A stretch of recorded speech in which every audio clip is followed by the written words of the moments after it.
Hello Aries, how are you? Today is January 23rd. We are in Aquarius season. I'm here to do your weekly reading. Quick announcement, if you're interested in a personal reading or the yearly readings, the information is in the description box.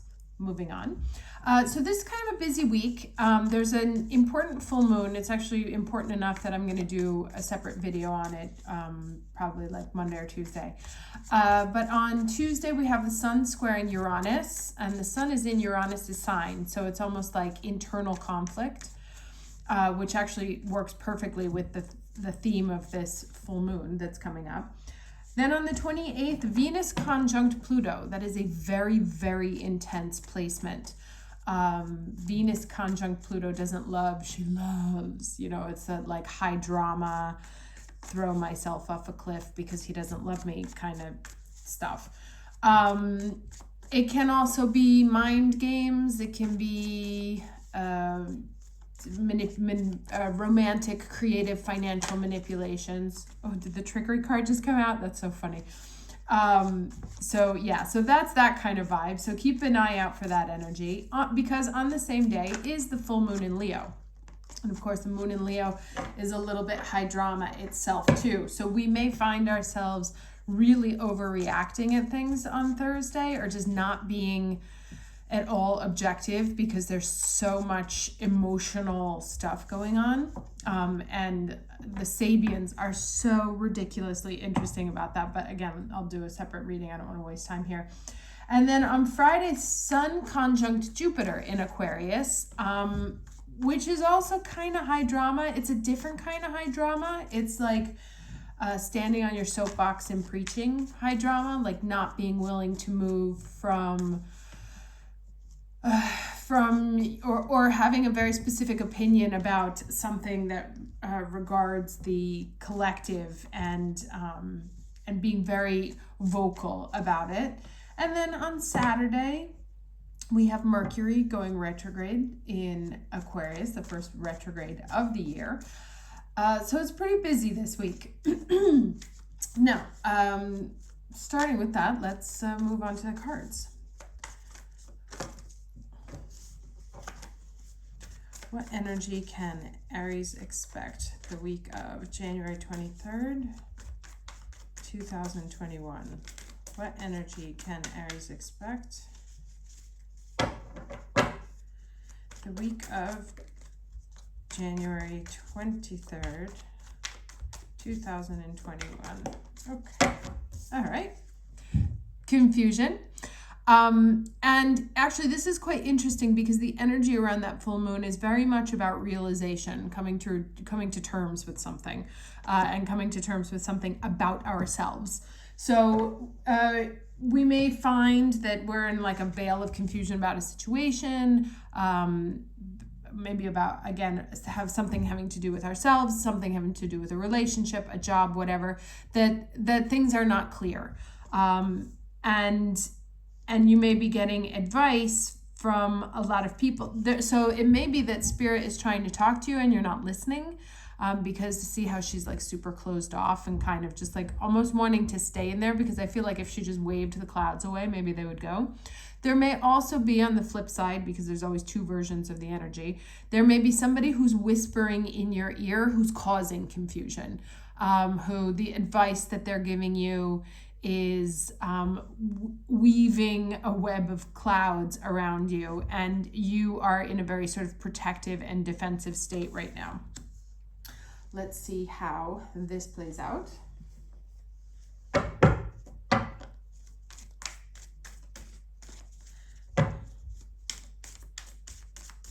Can I get for Aries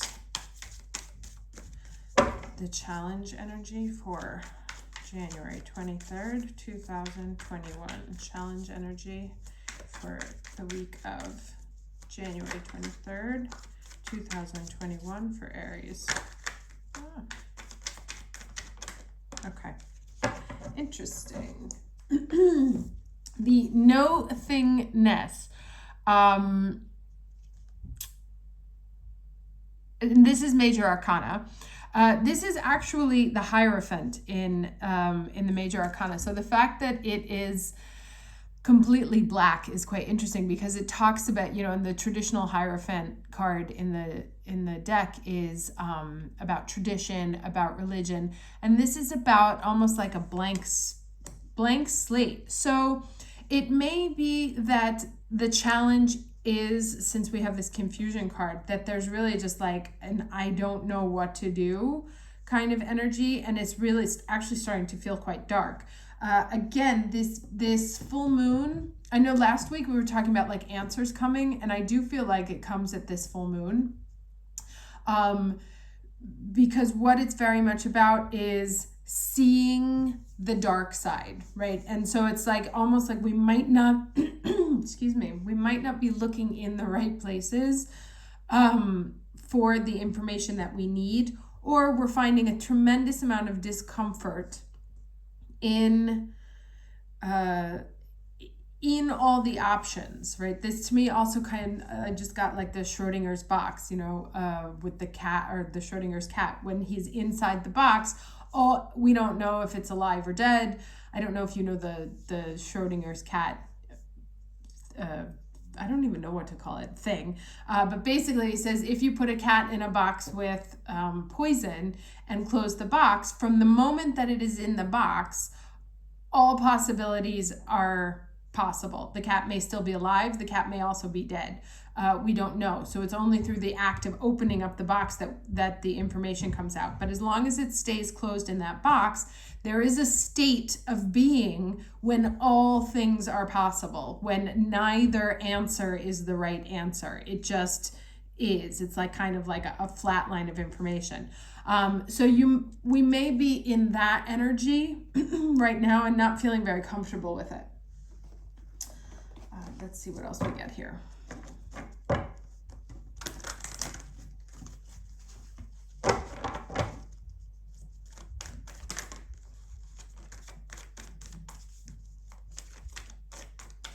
And it's actually really funny because I used this example last week to someone when they're like, well, what are you doing? Because right now I have this thing that I've been working on that if I went left, it would turn into that. If I went forward, it would turn into this. If I went right, it would turn into that. But I don't know which is the right answer yet. And interestingly, what this full moon brings up is actually kind of a revelation of where actually we're not walking our own talk. So there may be something in our own behaviors that is keeping us in this state of no-thingness and in a state of confusion. Okay, so here we have Hilarion. Divine healing, honor your sensitivity, retreat to recharge and heal. Your light can support others. Okay. Well, let me see how to interpret that based on the rest of the cards. I kind of feel like it's like as we allow ourselves to if we let ourselves sort of slip into this dark space and sense of confusion, let it envelop us, we can get swallowed up in it ourselves. And so the answer is really to try and stay in the light energy. You know, especially like I said with that Venus conjunct Pluto, and there's going to be kind of like a temptation to go to the dark side this week. And this is just kind of a reminder to stay in your light space, right? That a light worker who acts inappropriately is still inappropriate, even if they're a light worker. So it's kind of like making sure that our behavior is not in disharmony with that which we say we are. Okay, so then we have two cards here. Magic Stream 18. And I'm going to read this because I don't know this card very well. And then we have the Gentle Gardener, who is in reverse here. And that's interesting because that's a Taurus house there, the two. No, let me start with this one.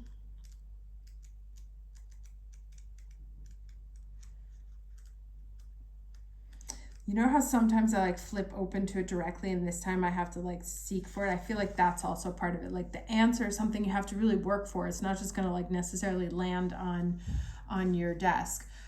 So this says everything is connected through the universal flow of consciousness. Every experience you have seems to have its own life story with a beginning, a middle, and eventually an end. However, there is danger in seeing events as separate from one another, since in fact they are all part of a continuity and a greater evolution. Like an ever-flowing magic stream, your experiences filter through the whole world, one leading into another, informing and influencing still more.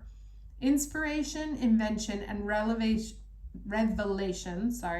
rarely come to just one person. The collective awareness is a shared storehouse of potential. When you remember you're part of the fluid continuity of life, you become a channel for the great inspiration. Allow the magic to flow through you and carry your dreams into reality. Your success will benefit many.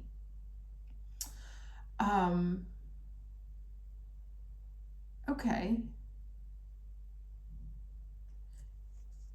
Let's read this other one. I kind of feel like, is there like some competition? Like, do you feel like you're in competition with someone else, that like you've had this idea, but then you've seen someone else doing it, and so therefore you're like, no, never mind, I don't want to do that because someone's already doing it. And then remembering it's like, just because someone else, you know, there's many light workers, just because one is saying the same thing that we want to say doesn't mean that we don't have a right to say it. And then this one here, it says, do you harbor resentments? How often do you reinforce negativity by affirming lack and limitation? Every time you send out a desire for something but secretly harbor a belief that you're undeserving of it, you plant weeds in the field of your dreams. Wow. So when the gentle gardener appears in the reversed position, she reminds you to be aware of any negative thoughts or selfish motives. Remember, this is what I was saying, like to walk your talk. She encourages you to step back and pay close attention to what thoughts, seeds you send out into the world. Weeds choke the life out of your beautiful garden. No need to fret, however, because once you recognize this, you can always remove a bad seed and replace it with a healthy one. Forgiveness is your most powerful restorative tool. Okay, so this kind of like makes sense with what I was saying before, that I think there may be some sort of behavior that we participate in, whether it be talking smack about somebody else or seeing somebody else more successful than we are and kind of like wishing them ill, hoping one group will fail as opposed to succeed, you know, because there's some sense of resentment, excuse me, or stuff like that is actually getting in the way of us being, you know, the clear, bright, shiny, you know, that if we allow the negativity towards other, even if we are light workers, if we allow ourselves to surround ourselves in mental negativity towards ourselves, but also towards others, it's going to put a dull on this shine, right? And so it's asking us to really to watch our thoughts, and this keeps coming up for a very long time, that this is a time when thoughts manifest. So be careful of what you wish. You know, it's like your thoughts are the water in that stream, but we're all drinking from the same water. So we have to be very careful about what we put out into the world, the energy space that we allow ourselves to occupy. Okay, and then we have Judgment here. We have the Three of Swords in the middle.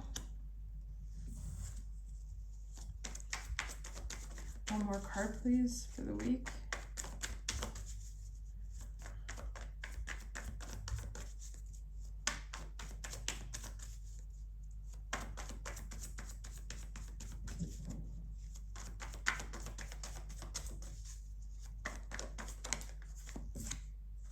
And an Ace of Cups. Okay, so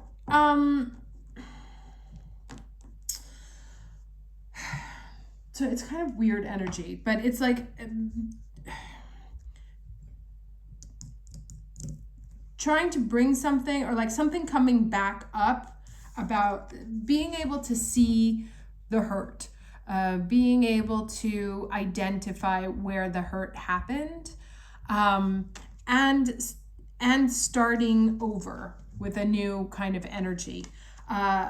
And again, I should have just done the damn full moon reading, but the two energies that are very much in the full moon are realization and rejuvenation. So, but realizing something about our own selves, being able to see something, calling it up from the dead almost, or releasing it from the shadows where it's been hiding and taking a look at it. And it may actually be something that breaks our heart to know about ourselves, or that can cause us pain. Like I didn't mean to act that way, but I have been, or it can be about some hurt that we have also had to endure that's perhaps caused us to go into a dark space, and then moving out of this energy, because these are being called up for judgment, right? To be released, almost to be forgiven for their sins. So it's almost like a time of, I want to say, atonement for past sins and being able to start over. And what will sort of come out is how our own how we think about things is maybe causing harm to what we're trying to do, but also to the people around us, right? Like how often do we think badly about other people? How often do we speak badly about other people?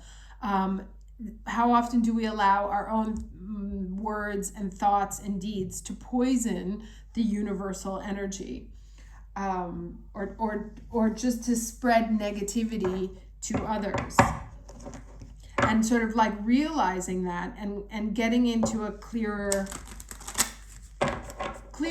cleaner, more pristine space, because these two energies here, like, with this cup flowing, it's like here it's saying, get aware on it, and here it's just starting over. It's like I didn't necessarily mean to pour that energy into the universal field, but now that I'm kind of aware of how it can hurt, now that I've seen how some of the things that I've done in the past may have caused hurt and pain to others, being willing to extend a cup of peace, but also like being conscious that as light workers, as somebody who is a divine light, that it's also kind of our quote unquote obligation to stay in that space, as opposed to moving into, letting our confusion and these dark words and these shady thoughts take us down into a very dark space. So I like to use this deck when Mercury goes retrograde. This is my Mercury deck, to see what messages he's going to be bringing. So I wanted to ask what Mercury has to say about this retrograde. Oh, that one was pretty quick. And here we have the Wheel of Fortune and Fate, right? So things turning around. And like I said, with the full moon, there's definitely a sense of rejuvenation. It literally talks about a new day.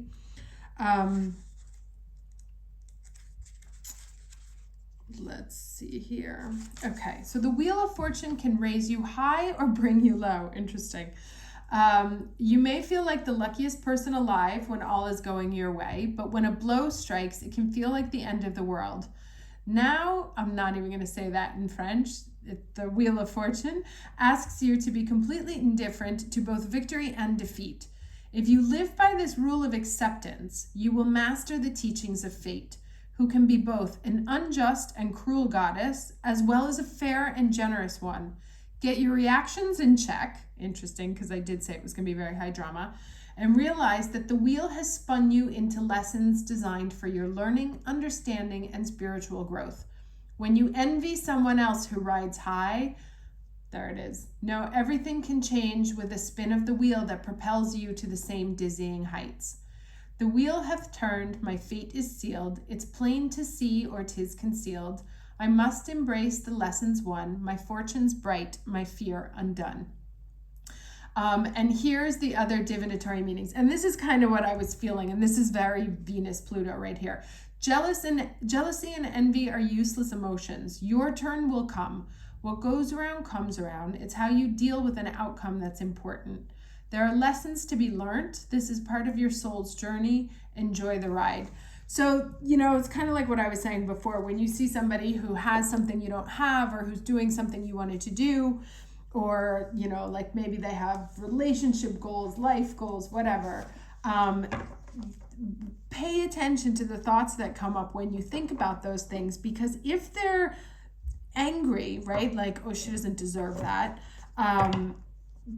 those thoughts are contaminating a bigger pool of energy, right? And so we have to be very, and it's like, just because we're not there yet doesn't mean we're not going to get there. So we also don't want to point, because we all drink from the same well. So if we put that negative energy out into the world, A, it creates karma and it's going to come back and find us. But B, it's also, that's the energy that surrounds us. So if there's like a sense of competition, or you don't feel like somebody should have things that you want, that you don't have yet, be very attentive to those thoughts and those words, and how you talk about people and how you think about people. And put, it's like not begrudging who has what you want, but saying, I nothing that is mine will be withheld from me, right? And to stay kind of in that space, knowing that what is yours will find you, and it's just a question of time. Okay, so I want to do one last word of advice here.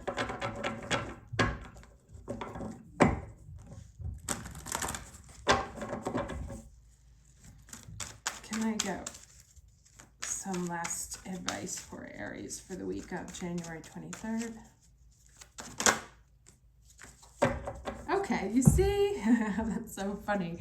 Your time to shine. And the card came out at 2222, and it's a 33. So this is Ascended Master Helios and Citrine, which is one of my absolute favorite stones.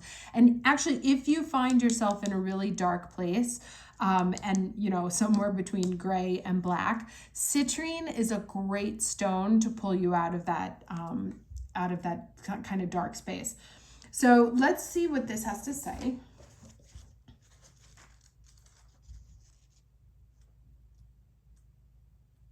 Okay, we bring you the blessing of your time to shine. On the divine path, you gain empowerment through surrender and alignment with divine consciousness greater than your own. As you choose to surrender into higher consciousness through prayer and intention, you are held in a field of divine protection. You also gain strength, wisdom, and understanding. You realize fear and gain love's power. You become increasingly radiant, discovering more of your own divine identity. At some point on your path, whilst this is always happening for you on the inner plane, you will be ready to perform a similar function on the outer planes in the world of forms. This is when you will be asked to bravely shine your light to help those in need, perhaps lost or in darkness of some sort in the physical world. Oh, interesting. That's another interpretation, that some of you may be stepping out of heartbreak and into a new healing space, like coming into your light, where you actually start serving those who are in a place of darkness. It is your time to shine. Do not stand alone. You do not stand alone, and yet you will at times feel as though you are the lone lighthouse shining truth for those lost in a stormy sea of darkness who need help to find their way safely to shore. You cannot fulfill this spiritual task if you lift your lighthouse self off the rocks and go in search of a sunny day. For the lighthouse to be able to assist those in need, it must be present and luminous within the darkness. You must trust during this time that you have enough light within your heart from your own powerful inner connection to the divine light of love to sustain you as you shine bright through the night. If you sense that there is much pain and suffering around you, Do not become afraid. You are fulfilling a spiritual task to help those who are lost. You are the lighthouse shining in this darkness. During this sort of spiritual task where you are exposed to darkness so you can bring your light there, you will be assisted by many unconditionally loving beings in the spiritual worlds. This is why you are not alone. You will feel comfort, connection, and perhaps be surprised that although your mind may struggle with isolation at times, your heart will still feel deeply connected to spirit.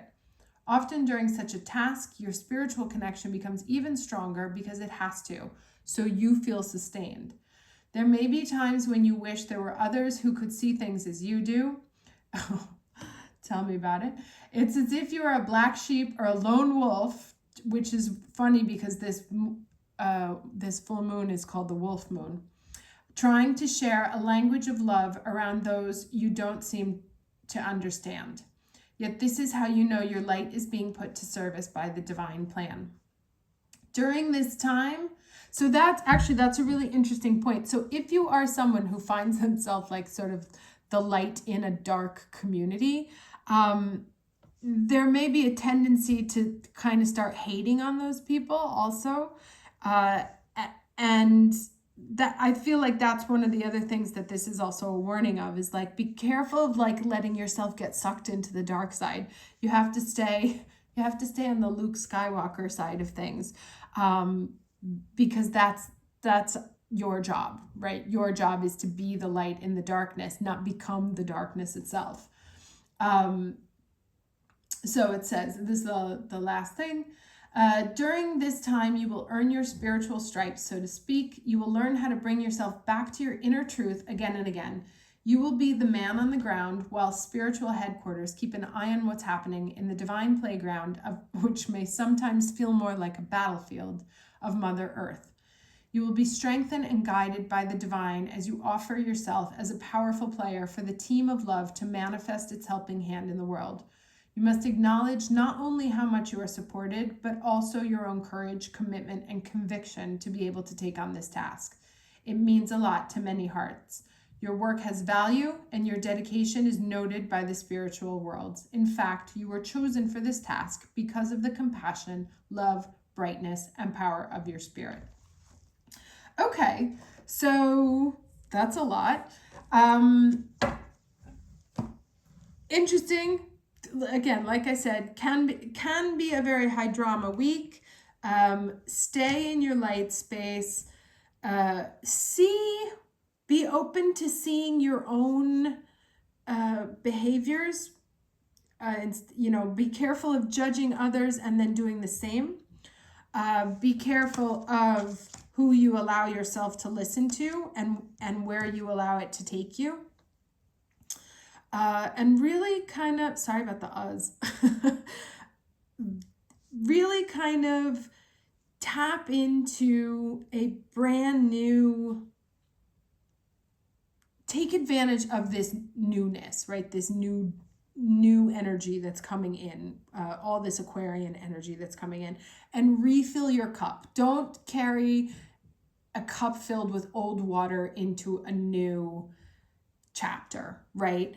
It's really about kind of, I don't want to say forgetting the past, but really forgiving the past, even if there's hurt there, and refusing to allow the darkness take over you and really step into the light, because that's your job, right? It's your time to shine. The wheel is turned, but we cannot be the darkness that we are fighting against. Okay, hope this was helpful. I will see you at the full moon reading. There it is again. And have a very lovely week. Take care.